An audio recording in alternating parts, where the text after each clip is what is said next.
দেখুন ভাইরা শুটিং এর জন্য আমাদের ভাই রাস্তার খানে রাস্তাতে কাপড় বদলাচ্ছেন ন্যাংটা ব্যাগটা বলতে পার ওহ না ইরে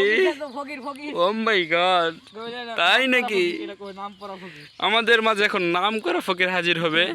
আপনাদের মাঝে একটা নতুন নাটক রিলিজ হচ্ছে আপনারা দয়া করে দেখবেন সেই নাটকটি নাটক না রে ফানি ভিডিও ও সরি ফানি ভিডিও উফ ছু ছু ছু থুকু থুকু এখানে তো খালি এই মানে এই যে লোকগুলো দেখতেছে আর বেয়াদো বলতেছে ওদেরকে ভাই যাকে শেয়ার করে দিবেন অন্যকে তাকে সুযোগ করে দিবেন যিনি এরকম লজ্জা যেন আমাদের না এরকম আমাদের মান সম্মান শেষ করে যে লোকগুলো যাচ্ছে ছি করে চলে যাচ্ছে গো আল্লাহ গো এদের হেদায়েত দান করো আমিন আমিন গো আল্লাহ এদের দান করে হেদায়েত উফ নাম করা